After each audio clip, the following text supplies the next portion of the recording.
Une autre notion que vous évoquiez tout à l'heure, c'est aussi la différence dans votre style de l'usage de pans coupés, de lignes très droites, de lignes de pilotis, de terrasses, d'encorbellement, et puis de temps en temps de grandes courbes qui vont apparaître dans ces bâtiments. Comment on passe de l'un à l'autre et est-ce qu'il n'y a pas, parce que moi quand je regarde tout ça, ça me rappelle un petit peu Niemeyer à Brasilia. Et je me dis, est-ce qu'il n'y a pas un petit clin d'œil quand même à cette architecture brésilienne novatrice, enfin moderniste? Oui, adolescent, j'ai découvert cette architecture par les images. Oui, de Brasilia, parce qu'on voyait effectivement à l'époque. Paris Match montrait Brasilia, et j'étais fasciné. Je voulais être architecte brésilien. Et puis, vous avez construit à Rio de Janeiro quand même un ensemble impressionnant. Oui, et en 80, je rencontre Elisabeth. Donc, on va de plus en plus souvent au Brésil et je découvre toute cette architecture des années 50. Donc, ça m'a marqué, très certainement. J'avais déjà fait les hautes formes, j'avais déjà l'esprit de ce que je voulais faire, mais ce côtoiement avec cet intérêt pour l'architecture brésilienne a existé.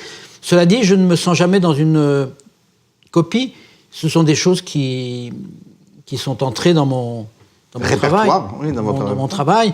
Et alors, savoir pourquoi c'est prismatique à tel endroit et plus courbe à un autre, je dirais que ça dépend en partie des techniques de construction que je vais adopter. Mais alors, ce qui m'a le plus surpris peut-être comme exemple justement de cette juxtaposition, c'est le bâtiment de Dior à Séoul, où on a une sorte de fleur qui fait l'entrée et un bâtiment hyper cubique à côté. Oui, j'aime cette espèce de complémentarité, la géométrie qui n'existe pas dans la nature. Non. Qui existe très tôt, l'Égypte, un théoricien de l'architecture qui s'appelle Giedion, qui a chanté la gloire des modernes et de nos pères. Il disait « La surface plane, première conquête de l'architecture oui. ». Surface plane, vous ne l'avez pas dans la nature. Et donc l'homme, il fabrique cela. Et vous le retrouvez chez les Mayas, en Chine, en Égypte, dans des moments sur la planète où les civilisations s'ignorent. Et ça me fascine, cette invention de l'homme, ce rapport à la géométrie, qui est tellement commun pour nous tous. Ouais, et puis, il me fascine aussi la beauté organique, végétale, géologique, des formes, des courbes. J'ai fait beaucoup de dessins et d'aquarelles où cela existe. Donc voilà, le rapport, quelquefois, d'opposition entre l'un et deux. À l'origine, pour Dior, c'était que le bâtiment cubique, c'était la partie homme, et la fleur qui est devant, c'est la partie femme. Ah oui. Maintenant, attention à la symbolique trop évidente. C'était un peu trop... Non, mais c'est en même temps presque noir et blanc. Oui, c'est ça, oui. Donc il y a une espèce de force dans cette opposition.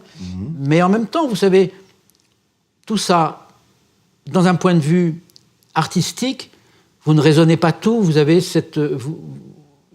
une chose se fait, et je ne cherche pas à tout expliquer. Oui, bien sûr. Quand je vous dis... mais il est évident que pour Dior, j'ai pensé à Christian Dior, j'ai pensé aux toiles, j'ai pensé à cette espèce de travail de sculpteur du souple. Et donc ça m'a orienté. Ensuite, j'ai cherché une méthode pour construire ces choses comme ça. J'ai pensé au chantier naval, parce qu'on est à Séoul, et on a trouvé des gens qui font des bateaux, et ça a été fait en 11 coques qui sont moulées dans des chantiers navals. Chacune est différente. Elles sont assemblées avec la précision d'un montage d'aéronautique, d'avion. Elles ont été transportées, elles sont très grandes, c'est des coques de 25 mètres de long qui ont été montées. Donc la technique, vous voyez, est intéressante. Elle vient après une idée. Alors vous avez une idée ou une vision, puis après, comment on va le faire? Donc, selon les techniques, je vais être aussi orienté à faire des courbes ou des droites, à être prismatique ou pas, etc. Et alors, vous parliez tout à l'heure aussi en introduction d'une autre caractéristique qui me plaît beaucoup dans votre travail, c'est le soin apporté aux matériaux. Pour le béton, vous êtes aussi maniaque, j'ai l'impression, que Tadao Ando, le japonais, qui passe des heures à trouver le bon béton. Mais vous êtes pareil, vous êtes très attentif à ça, mais vous avez aussi des bois, vous parliez tout à l'heure de verre. Donc il y a vraiment une gamme de matériaux très très large. Alors j'ai appris ça peu à peu. Mon premier bâtiment, les hautes formes, je maîtrise la géométrie, je maîtrise les dimensions. Ce sont des HLM, donc c'est du béton recouvert d'un enduit blanc. Mais peu à peu, je vais commencer à avoir plaisir à faire du béton, à faire de la pierre, des belles pierres, à utiliser d'autres matériaux. Ça a commencé avec le Café Beaubourg et la Cité de la Musique, le conservatoire de la Villette, que je faisais en même temps. Donc c'est les années 85, 86, 80 jusqu'à 89. Et le côté peintre chez moi est entré dans le travail d'architecte, les couleurs, le rapport des matières. Le Café Beaubourg, c'était faire des choses que les gens vont toucher. J'étais tellement pris par la Villette que j'avais dit à Gilbert Coste, je crois que j'aurais pas le temps. Mon atelier était passé de 6 personnes à 35 parce que c'était un très grand projet, qu'il y avait beaucoup de choses à découvrir et à faire.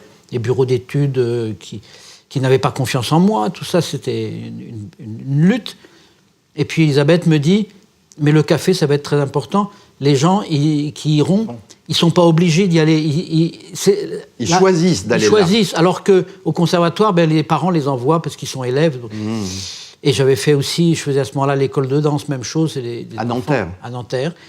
Et donc, avec le Café Beaubourg, faire des sols, des sièges, les lumières, les murs, tout ça, c'est tout le côté, l'expérience de la peinture chez moi qui est venue et tout ce travail sur les matières qui est venu s'enrichir. Et ça enrichit l'architecture aussi, donc de la Cité de la Musique et d'autres bâtiments. Alors une dernière remarque et une dernière question, d'ailleurs, parlons, puisqu'on a plein d'images autour de nous, peut-être parlons des tours, puisque les grandes verticales ont été importantes, de la tour LVMH à New York, en passant par celle qui est juste ici, qui est cette grande tour de plus de 300 mètres de hauteur, bientôt la hauteur de la tour Eiffel, la prochaine tour, vous allez y arriver. Là, on est à 306 mètres, je crois, pour le nouveau bâtiment.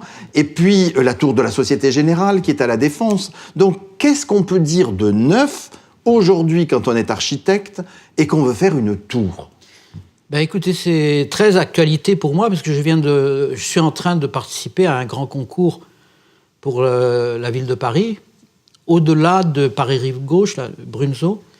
Et ma proposition, elle est justement, parce qu'il faut construire en hauteur, il faut franchir le périphérique, eh bien je dis que les tours monolithiques, elles peuvent être belles, ça peut être des grands totems, des grands signaux, mais au fond, ce dont on a besoin, c'est la ville comme la rue, si vous voulez. Et là, je fais une sorte de rue verticale, au sens où le bâtiment, il est constitué il monte en hauteur, mais il est constitué de plusieurs immeubles superposés, entre lesquels il y a des jardins, parce qu'un immeuble est un bureau, et au-dessus c'est un hôtel, et au-dessus ce sont des logements, et que cette mixité, cette variété d'usages, elle a un bénéfice sans doute très grand pour la transformation future, parce que les besoins vont changer, et que quand il y a des tours de la Défense qui sont toutes d'un bloc, AXA, Septentrion, la tour Total, tout ça, ça met très longtemps à muter, à être acheté par un autre, parce que c'est tout d'un bloc, alors qu'au fond, si vous avez des possibilités de combiner, voilà. Si vous voulez, je crois que le durable, qui est maintenant un impératif, avec toute cette chose de bas carbone, il est aussi, je le dis, le durable, c'est le transformable. C'est s'adapter à des besoins qui ne sont pas encore connus. Donc vous construisez quelque chose, et dans 40 ans, il y aura un autre besoin, un autre usage. Et l'attention à pouvoir faire d'autres besoins, eh bien, c'est de ne pas faire aussi des choses qui sont d'un immense bloc, où vous avez 30 000 mètres carrés d'un coup à prendre ou à laisser. Et si vous le divisez en éléments de 5 000 mètres carrés, ça va s'adapter à un marché courant, si vous voulez. Merci encore de toutes ces explications. Je pense qu'on peut vous donner rendez-vous d'abord en lecture avec l'ouvrage sur Ports and Park Buildings qui vient de sortir chez Rizzoli New York et qui est en anglais, mais surtout aux prochains chantiers qui vont s'ouvrir, de la Sorbonne Nouvelle, en passant par Annecy. Donc il y aura une année Ports and Park en 18, 19 et 20 si vous allez jusqu'en Chine. Merci beaucoup, Christian. Merci beaucoup.